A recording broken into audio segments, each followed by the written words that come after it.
سورہ الکہف رکوع نمبر 11 تلاوت وَيَسْأَلُونَكَ عَنْ ذِي الْقَرْنَيْنِ قُلْ سَأَتْلُو عَلَيْكُمْ مِنْهُ ذِكْرًا إِنَّا مَكَّنَّا لَهُ فِي الْأَرْضِ وَآتَيْنَاهُ مِنْ كُلِّ شَيْءٍ سَبَبًا فَأَتْبَعَ سَبَبًا حَتَّى إِذَا بَلَغَ مَغْرِبَ الشَّمْسِ وَجَدَهَا تَغْرُبُ فِي عَيْنٍ حَمِيَةٍ وَوَجَدَ عِنْدَهَا قَوْمًا قُلْنَا يَا ذَا الْقَرْنَيْنِ إِمَّا أَن تُعَذِّبَ وَإِمَّا أَن تَتَّخِذَ فِيهِمْ حُسْنًا قَالَ أَمَّا مَنْ ظَلَمَ فَسَوْفَ نُعَذِّبُهُ ثم يرد إلى ربه فيعذبه عذابا نكرا وأما من آمن وعمل صالحا فله جزاء الحسنى وسنقول له من أمرنا يسرا ثم أتبع سببا حتى إذا بلغ مطلع الشمس وجدها تطلع على قوم لم نجعل لهم من دونها سترا كذلك وقد أحطنا بما لديه خبرا ثم أتبع سببا حتى إذا بلغ بين السدين وجد من دونهما قوما لا يكادون يفقهون قولا قالوا يا ذا القرنين إن يأجوج ومأجوج مفسدون في الأرض فهل نجعل لك خرجا على أن تجعل بيننا وبينهم سدا قال ما مكنني فيه ربي خير فأعينوني بقوة نجعل بينكم وبينهم ردما آتوني زبر الحديد حتى إذا صاوى بين الصدفين قال انفخوا حتى إذا جعله نارا قال آتوني أفرغ عليه قطرا فما استطاعوا أن يظهروه وما استطاعوا له نقبا قال هذا رحمة من ربي فإذا جاء وعد ربي جعله دكا وكان وعد ربي حقا وتركنا بعدهم يومئذ يموج في بعض ونفخ في السور فجمعناهم جمعا وعرضنا جهنم للكافرين عرضا الذين كانت أعينهم في غطاء عن ذكري وكانوا لا يستطيعون سمعا سورہ الکہف رکوع نمبر 11 ترجمہ کنز الایمان اور تم سے ذوالقرنین کو پوچھتے ہیں تم فرماؤ میں تمہیں اس کا مذکور پڑھ کر سناتا ہوں بے شک ہم نے اسے زمین میں قابو دیا اور ہر چیز کا ایک سامان عطا فرمایا تو وہ ایک سامان کے پیچھے چلا یہاں تک کہ جب سورج ڈوبنے کی جگہ پہنچا اسے ایک سیاہ کیچڑ کے چشمے میں ڈوبتا پایا اور وہاں ایک قوم ملی ہم نے فرمایا اے ذوالقرنین یا تو انہیں عذاب دے یا ان کے ساتھ بھلائی اختیار کرے عرض کی کہ وہ جس نے ظلم کیا اسے تو ہم عن قریب سزا دیں گے پھر اپنے رب کی طرف پھیرا جائے گا وہ اسے بری مار دے گا اور جو ایمان لایا اور نیک کام کیا تو اس کا بدلہ بھلائی ہے اور عن قریب ہم اسے آسان کام کہیں گے پھر ایک سامان کے پیچھے چلا یہاں تک جب سورج نکلنے کی جگہ پہنچا اسے ایسی قوم پر نکلتا پایا جن کے لیے ہم نے سورج سے کوئی آڑ نہیں رکھی بات یہی ہے اور جو کچھ اس کے پاس تھا سب کو ہمارا علم محیط ہے پھر ایک سامان کے پیچھے چلا یہاں تک کہ جب دو پہاڑوں کے بیچ پہنچا ان سے ادھر کچھ ایسے لوگ پائے کہ کوئی بات سمجھتے معلوم نہ ہوتے تھے انہوں نے کہا اے ذوالقرنین بے شک یاجوج ماجوج زمین میں فساد مچاتے ہیں تو کیا ہم آپ کے لیے کچھ مال مقرر کر دیں اس پر کہ آپ ہم میں اور ان میں ایک دیوار بنا دیں کہا وہ جس پر مجھے میرے رب نے قابو دیا ہے بہتر ہے تو میری مدد طاقت سے کرو میں تم میں اور ان میں ایک مضبوط آڑ بنا دوں میرے پاس لوہے کے تختے لاؤ یہاں تک کہ جب وہ دیوار دونوں پہاڑوں کے کناروں سے برابر کر دی کہا کہ دھونکو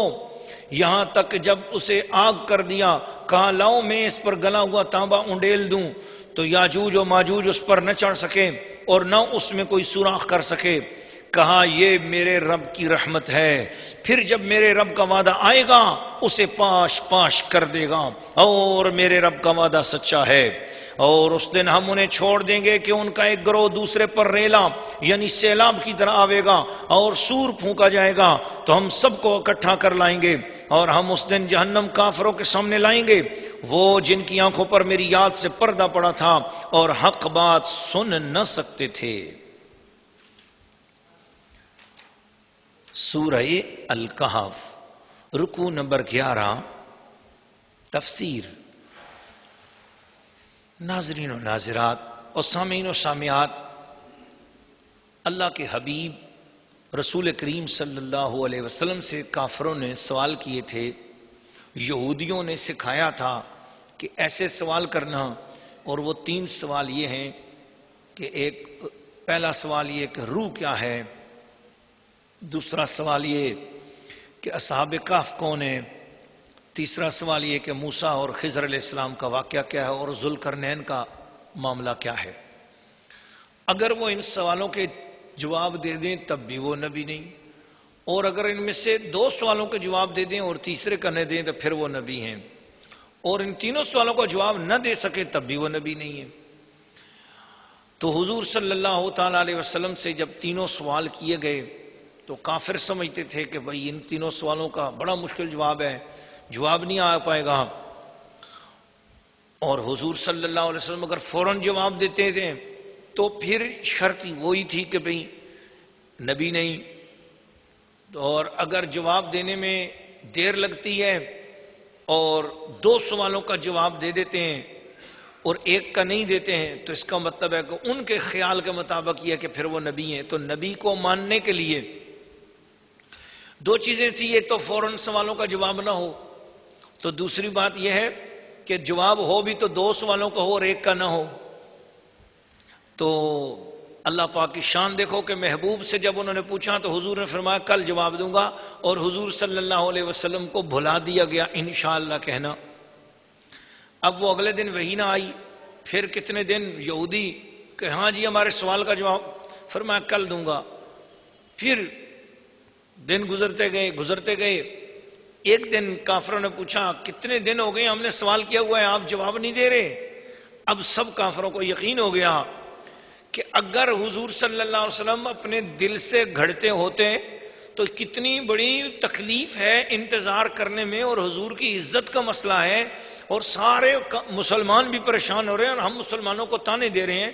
اگر قرآن اپنے دل سے بنایا ہوتا تو اس سوال کا جواب فوراً دے دیتے، مگر اس کا مطلب ہے کہ حضور اپنی مرضی سے کوئی بات نہیں کہتے ہیں، جب بولتے ہیں قرآن تو ادھر ہی سے آیا کرتا ہے۔ تو اس دیر میں بھی حکمت ہو گئی۔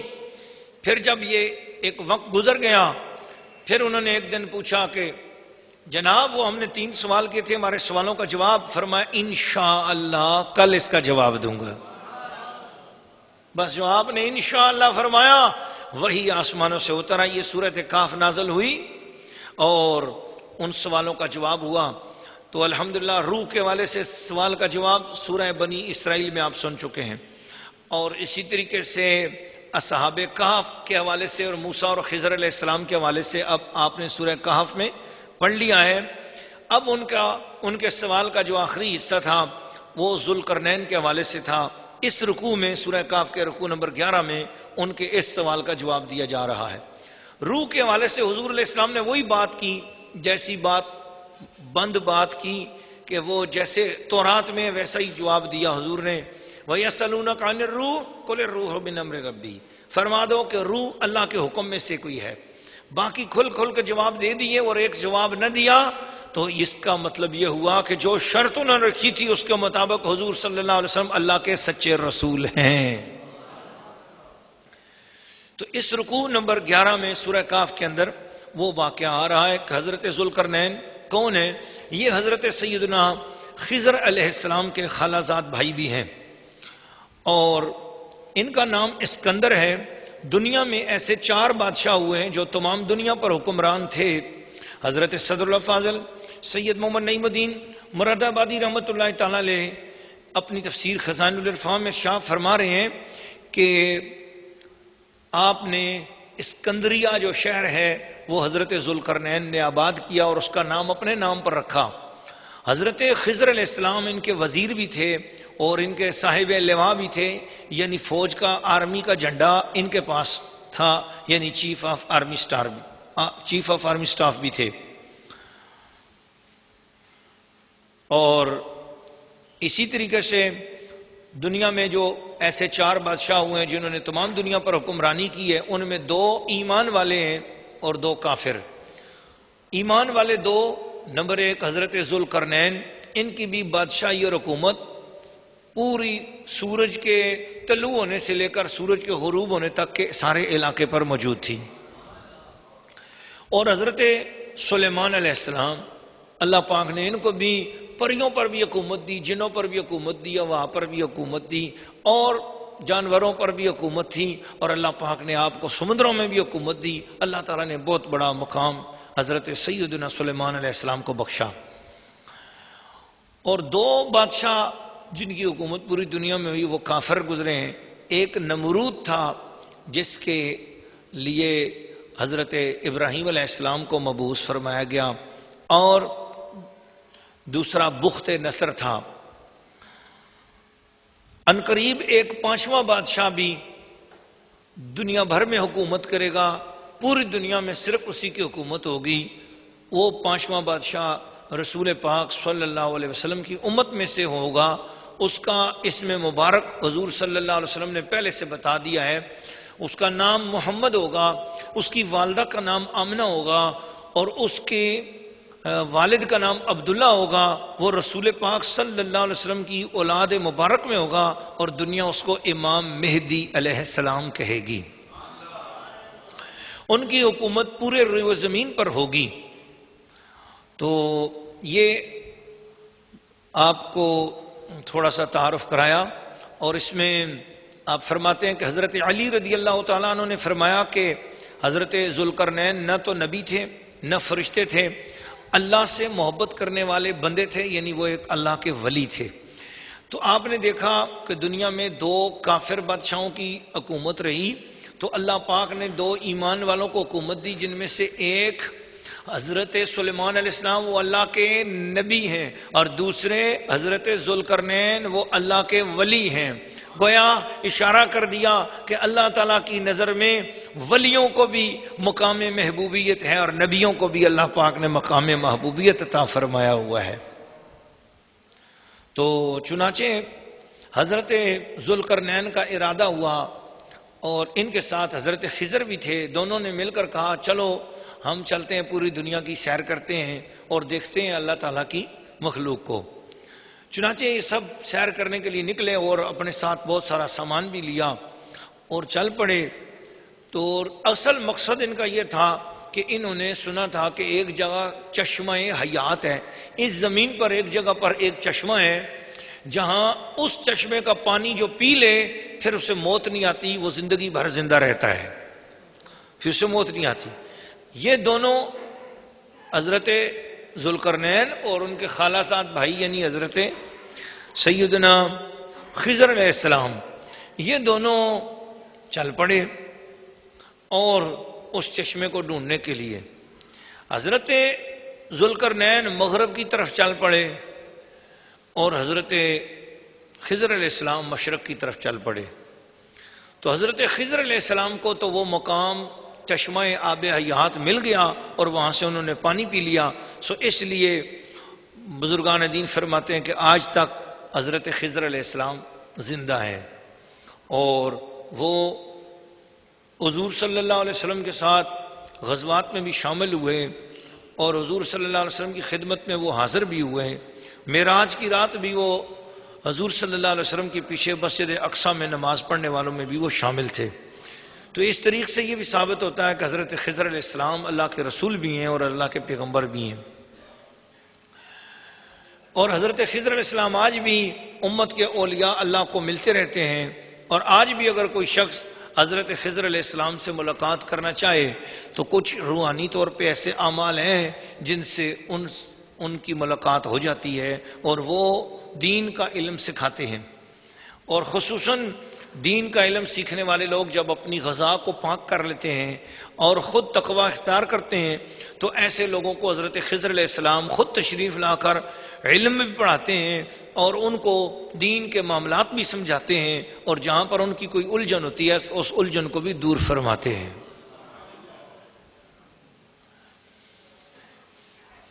بہت سارے واقعات ہیں جو مجھے حضرت خضر علیہ السلام کے حوالے سے یاد آ رہے ہیں، لیکن میں اس وقت نہیں کر سکتا کہ ہمارے موضوع میں اس وقت سورہ کہف کے 11ویں رکوع میں حضرت ذوالقرنین علیہ السلام کے حوالے سے بات ہے۔ تو حضرت ذوالقرنین دونوں بھائی روانہ ہوئے تھے، ایک مشرق کی طرف اور ایک مغرب کی طرف۔ تو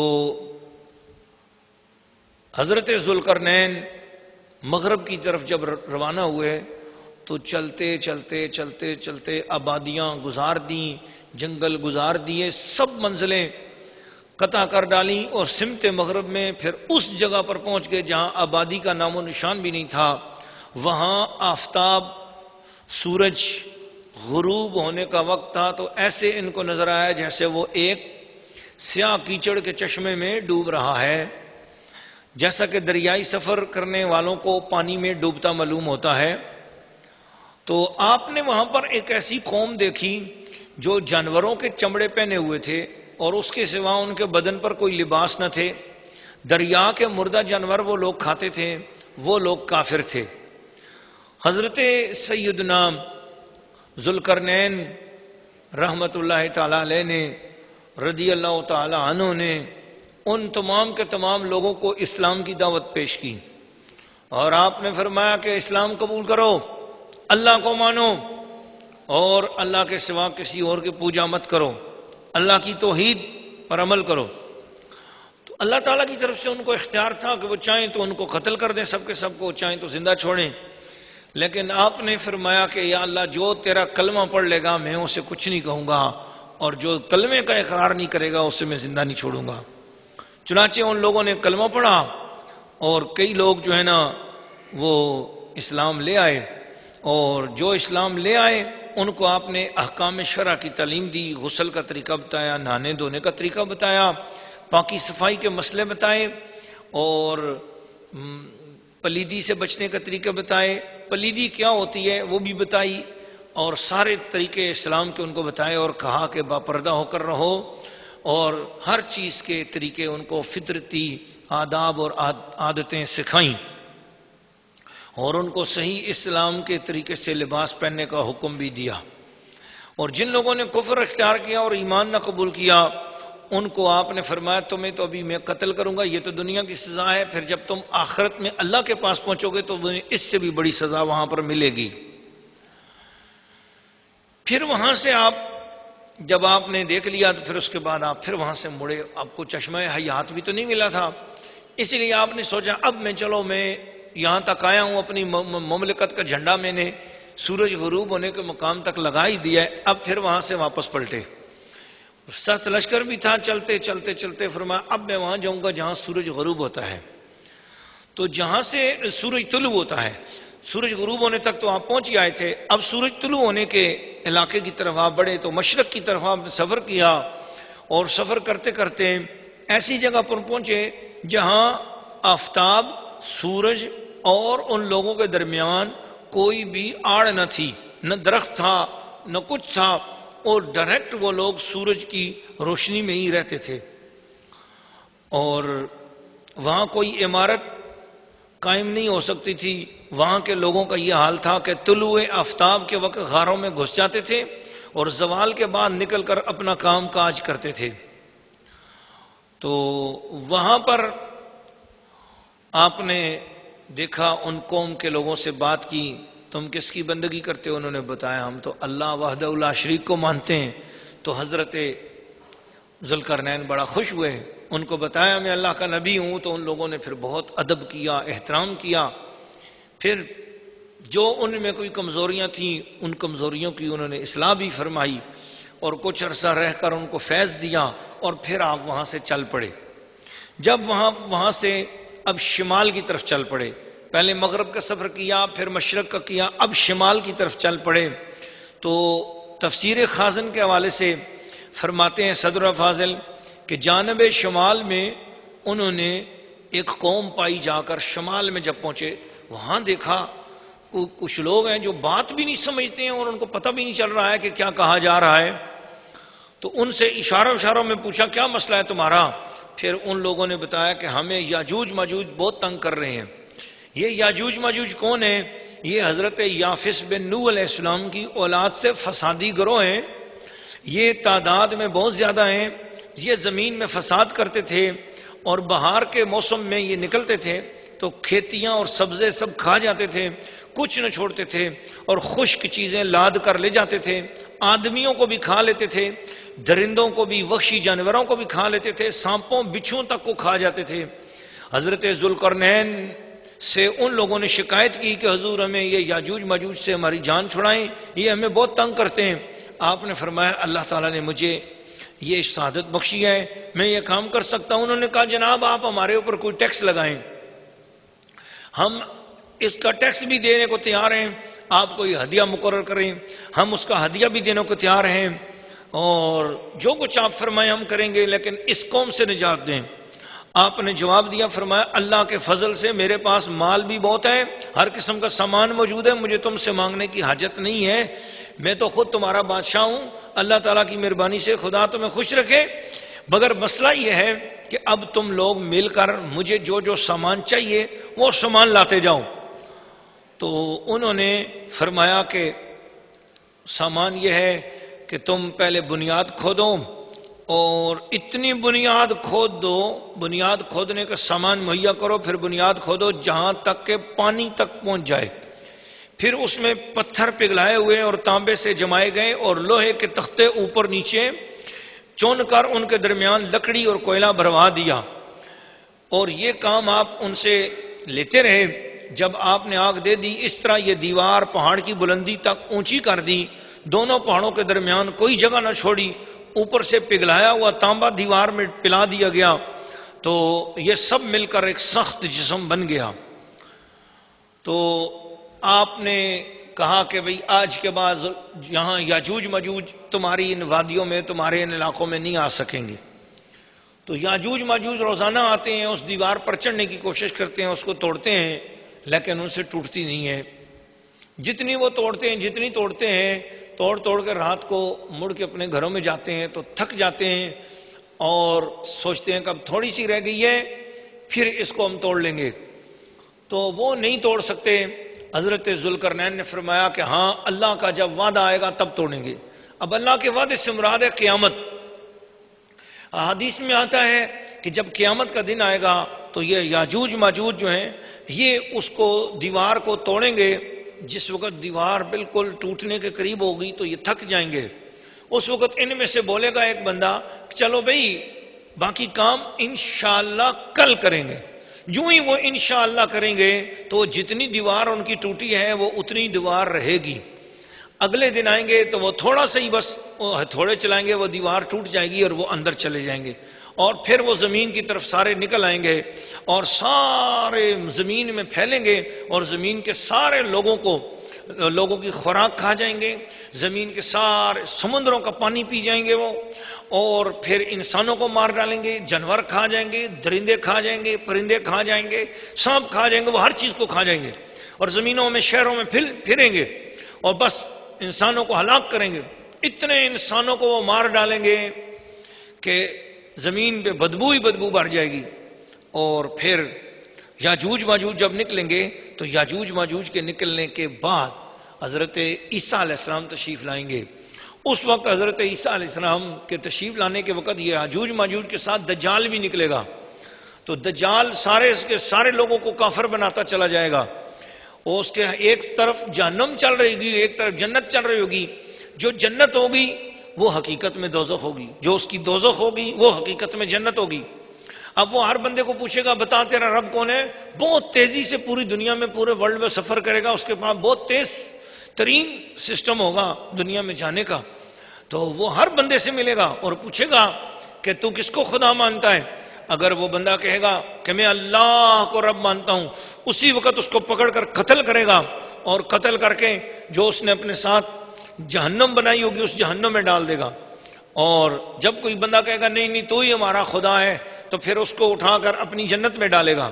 جو اس کی جنت میں جائے گا وہ حقیقت میں دوزخ ہوگی، جو اس کی دوزخ میں جائے گا وہ حقیقت میں جنت ہوگی.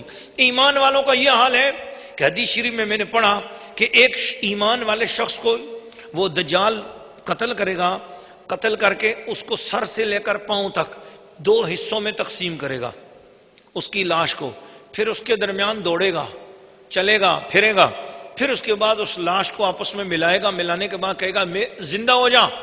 بس جیسے ہی کہے گا زندہ ہو جا تو وہ زندہ ہو جائے گی، وہ ایمان والا زندہ ہو جائے گا، یا وہ ایمان والی عورت زندہ ہو جائے گی. کہے گا اب تو مجھے مان کے میں خدا ہوں. وہ ایمان والا کہے گا اب تو میں دیکھ کے آ چکا ہوں تو خدا نہیں ہے، تو دجال ہے. میرا ایمان ہے کہ اللہ وحدہ لا شریک ہے، اس کے ساتھ کوئی بھی شریک نہیں ہے. تو اس وقت حضرت عیسیٰ علیہ السلام دجال کے خلاف خروج کریں گے اور یہ یاجوج ماجوج کو بھی آپ قتل کریں گے اور ماریں گے. تو جب یہ یاجوج ماجوج مریں گے اور وہ دجال کے فوجی مریں گے تو اس وقت پوری زمین پہ ایک قسم کی بدبو بھر جائے گی ان یاجوج ماجوج کی لاشوں سے. تو اتنی بدبو آئے گی تو حضرت عیسیٰ علیہ السلام سوچیں گے مولا کریم اب کس طرح ان کی بدبو ضائع ہو، اور یہ تو پوری زمین انہوں نے تعفن سے بھر دی ہے. اللہ پاک آسمان سے بارش بھیجے گا اتنی زور کی کہ وہ بارش کے اندر ان کی لاشیں بہہ کر سمندر میں چلی جائیں گی اور یوں ان کی بو کا خاتمہ ہو جائے گا.